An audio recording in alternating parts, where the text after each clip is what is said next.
like 2 months since I filmed a video and I'm in a new apartment. Yes! So much has happened since I've last spoke to you guys. I went to Japan for a month. I moved. There's a lot. So I wanted to take this time and tell you about my Japan trip because I was there for like basically a month. And I did get sushi because I had sushi every single day in Japan and I was craving it. And in Japan, they don't have these kinds of rolls like the cream cheese with the tempura inside. They basically just have like nigiri or sashimi, which is just like raw fish with rice underneath. I got this from Umi Japanese Cuisine. Let's dip it in some eel sauce and then in some spicy mayo.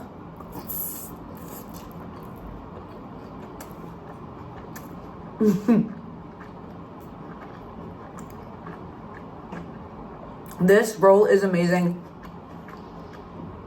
And I don't care how American it is, I love cream cheese in my sushi. They did not have that in Japan.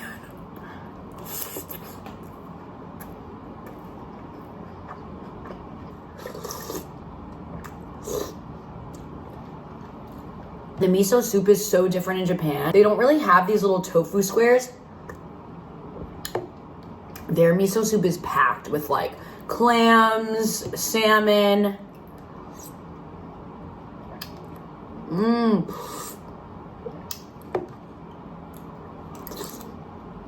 It's just different over there.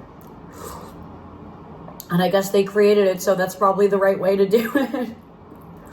So this is the Superman roll. There's crab on top with cream cheese inside and shrimp and crab tempura, I'm pretty sure. I also have some edamame. Okay, so we started in Tokyo. Steph and her fiance Nolan actually came with me to Tokyo and Osaka. They were there for like 10 days in total. We started in Tokyo and I'm so glad they were there with me for Tokyo because I did want to check out some of the like clubs in Japan. And going by myself, I don't know if I like would have loved that as much. So going out with them was so much fun. We literally went out the first night we arrived in Tokyo. We decided to stay in Shinjuku and we were walking around the first night and all that came to my mind was like, oh, this is kind of giving like red light district. And apparently it was, and we had no idea.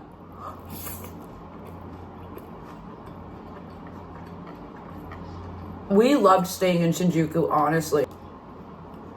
Okay, I just dipped this and then bit the other side.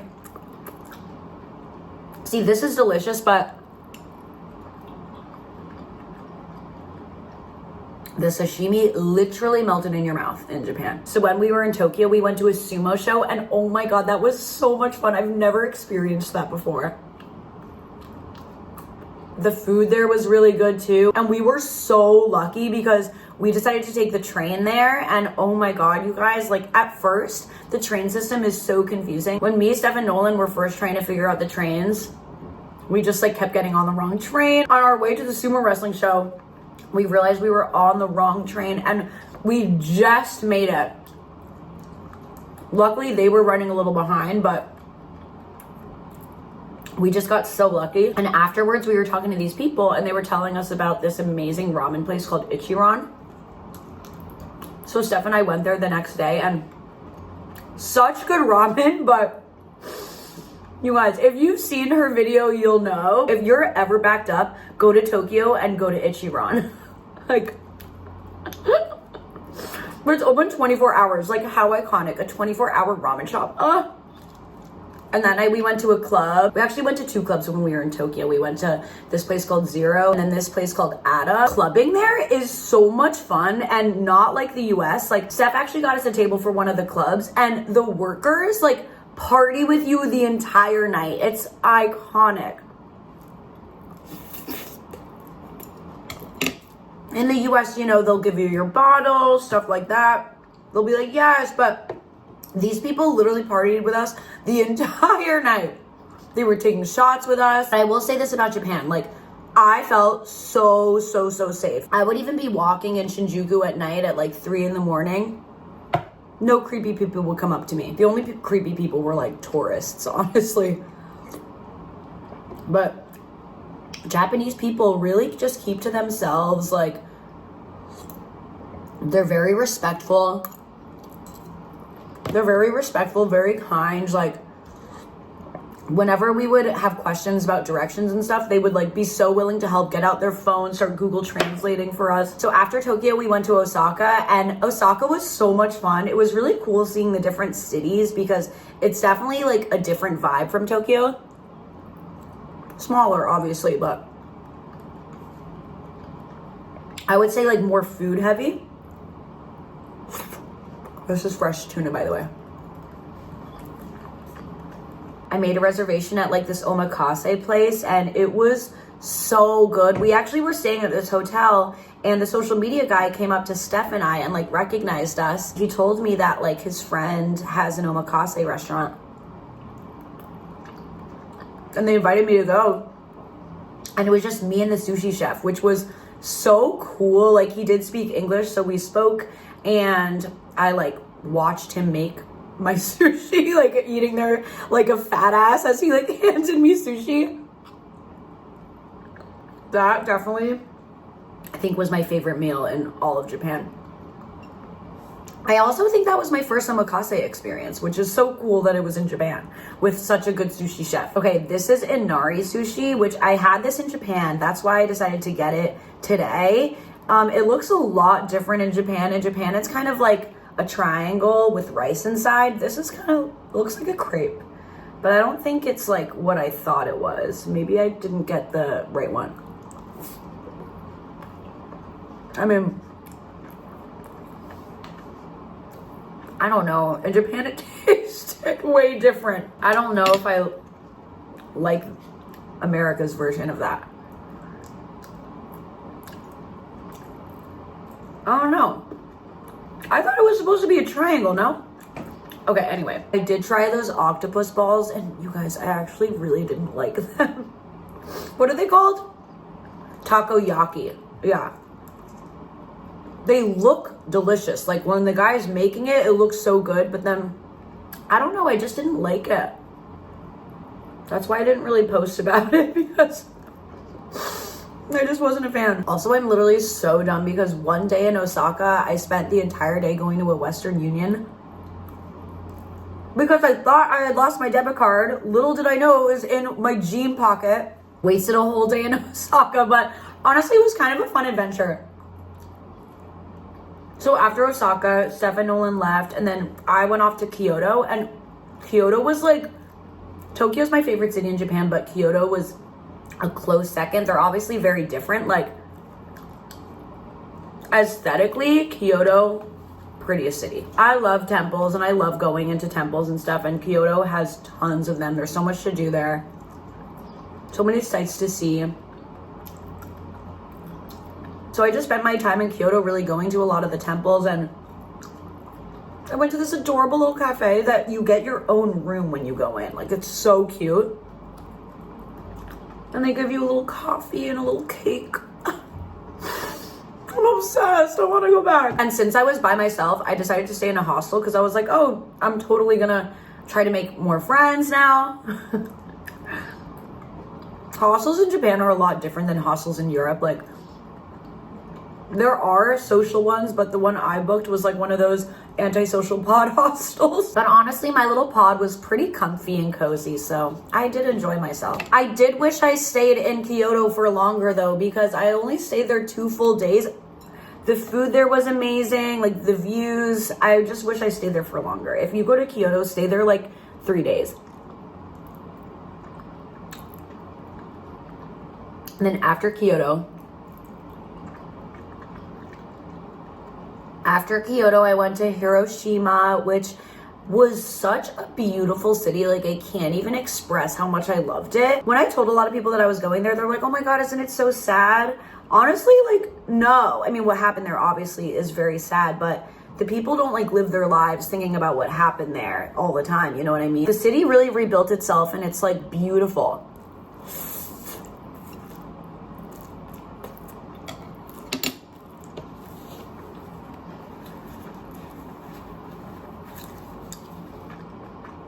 So I decided to go to Japan for my 30th birthday, and I was in Hiroshima for my 30th. I did this whole day trip where I like toured the city of Hiroshima, and then we went to this island in Hiroshima called Miyajima Island. It was such a good day. I mean, it obviously started out sad when we were in like the Peace Museum. I honestly like couldn't even look at half the stuff in the museum because it was so sad, but I thought it was important for me as an American to like go and learn, and yeah, I'm glad that I went. But our tour guide did a really good job at like bringing the energy back up after that. So then we went to Miyajima Island. We just had like the best time. The food there is amazing.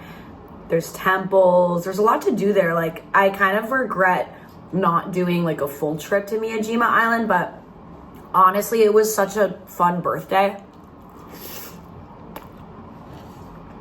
I also asked my tour guide for sushi recommendations, and she recommended such a good sushi place. Oh my god. They had like these maki rolls with tuna just flooding out of it, like fresh tuna just flooding out. Oh, it was so good. And two older people on my tour actually walked in as well. We sat next to each other and like spoke to each other for 2 hours. It was so much fun.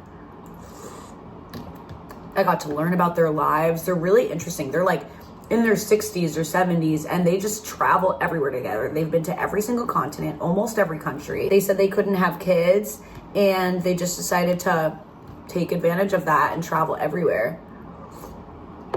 They went to Antarctica. They're like, oh yeah, we're in Japan for 2 months. I was like, oh my god, I thought I was there for a while. I easily could stay there for 2-3 months. But yeah, that was a really fun birthday. I really enjoyed that. And again, I actually wish I stayed longer in Hiroshima. I didn't really get a chance to see Hiroshima Castle. I did go at night, and it like glowed in the dark. It was so pretty and like over the water. Oh, there was really pretty parks too. After that, I took a flight to Okinawa, which is what they call like the Hawaii of Japan, and so much fun. I honestly just wanted to go snorkeling. I did not realize that Okinawa would be so busy. So if you're going to Okinawa, everybody says to rent a car, and I didn't believe them, but they're right. You should rent a car if you go, just because a lot of the beaches are like driving distance, but they also have ferries, but all the ferries were literally booked when I got there. It's crazy. You apparently have to book the ferries. Okay, well, you apparently have to book the ferries like months in advance, which is kind of crazy. I was like, oh, hee, like, what should I do in Okinawa? And I was like, oh my god, how am I gonna get to all these beaches? And all the snorkeling tours were full except for one. There was one spot left, and I got it, and I was so happy. So I went snorkeling one day, and then I got lucky again, and I went snorkeling the next day. I saw a sea turtle and a lionfish. That was really cool. There were also scuba divers in my group, and they said that they saw sharks. I'm only a snorkeler. Like, I do not know how to scuba dive. My lungs are not that strong. Even the snorkelers that I was with were so talented. With their snorkeling gear, they were diving underneath the water, like holding their breath. And I was like, how are they doing this? So then after Okinawa, I went to Hakone because I really wanted to try like the onsen baths that they have. You go in like completely naked, and it was just such a vibe. That was kind of like my birthday present because a lot of the hotels there are really expensive. So I decided to stay at this hotel called the Fujiya Hotel, and you guys, I dream about that hotel. It was so beautiful, so nice. The service in Japan is also incredible. Like, it's probably because they get like livable wages for their jobs, but they're always on top of it. Like, and they're so nice all the time. And it's so quiet on the trains too. I think I might do like a Japan and US differences video just because there's so many, and it's so interesting just to see other cultures and how people interact with each other, you know, different customs. So yeah, Hakone was such a vibe. I also made friends there too. I like decided to go on a big hike, and again I met this older couple and we spent so long together. They were so much fun. I love meeting new people, so I like kind of met more friends towards the end of my trip, maybe because I started with like Steph and Nolan, and like we were kind of just like together. I mean, we like would make friends along the way, like going out, we'd like meet people. Even when we would go to like bars and stuff, we would like talk to the bartenders. The bartenders were so nice, and we've always found like the coolest little bars to go to. I think it was like the last bar we might have gone to in Osaka. It was like in this dark room, and like the bartender was so cool, so nice. Like we had a whole conversation with him. It was my favorite vacation I've ever taken. And for not planning anything, I really kind of slayed. My Tokyo and Osaka trip was kind of like already a little planned because of Steph. The rest of the time, I literally was just like going as I went, and I did everything I kind of wanted to do. The things that I didn't do, I'll just have to go back. You know what I mean? But I did a good job. I saw a lot of places. I want to go back. I did miss Chipotle though.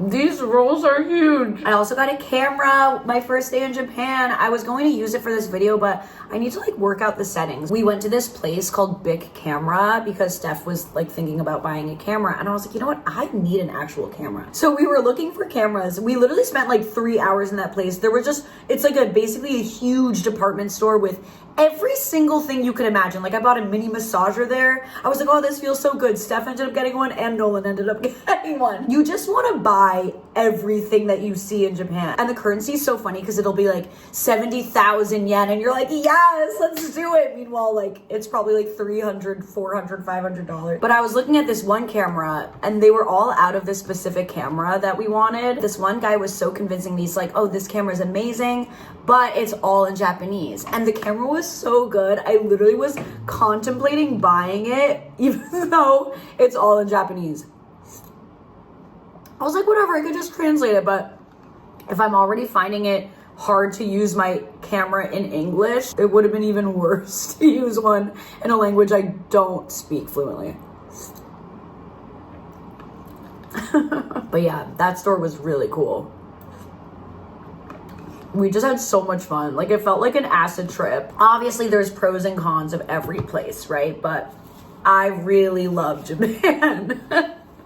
There's definitely more pros in my eyes than cons. Let's just say that. Maybe I'll talk about that in my like differences video because there's so much I want to say about Japan and I don't want to like be a lot because my friends are definitely already like, Gabby, I bought ice cream the other day and it was so big and I was like, yeah, I want to get 2 scoops, and my friend was like, it's probably gonna be really big, and I got it and it was like the biggest ice cream cone I've ever gotten. I was like, oh well, I'm not used to this. Like in Japan, like this wouldn't be that big. And they're like, Gabby, you were there for 3 weeks, babe. Sometimes bigger is better, but I don't know if I needed that much ice cream. Like America's 2 scoops is like really 6. Yeah, it was just so much fun.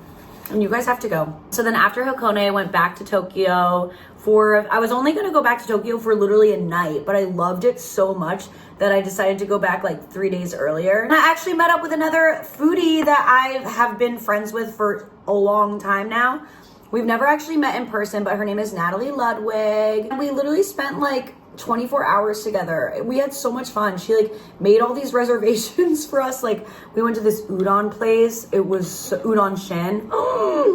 It was simply delectable. And then we hung out that night and then we hung out the next day. And yeah, I actually did meet a lot of friends, I guess. I was like, I didn't meet anyone, but I did.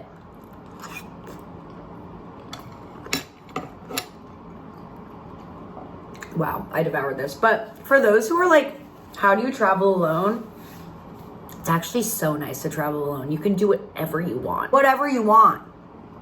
That's why I had fun not really planning anything, because I just like I guess when you go with somebody, it's different. You have to like plan out a few things, but when you're by yourself, you're like, what do I want to do today?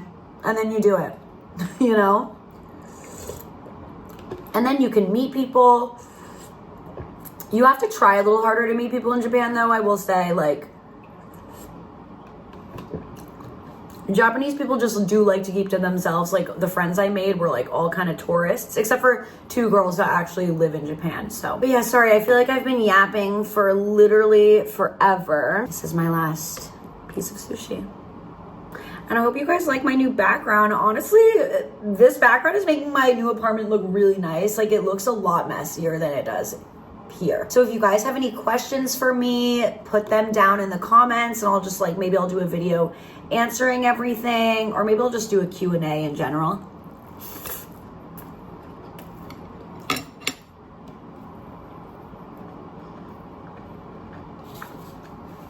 Because it's been a long time. If you want to check out my like adventures, follow my Instagram because I archived all my stories from when I was in Japan, so you can just like see everything I did, everywhere I went, and maybe I'll also do a video on everything that I bought in Japan. 2 things that I bought are staring at me in the face right now. A Labubu and my toucan lamp. Yes! Love you guys. Thank you so much for watching this video. Mwah. Good to be back.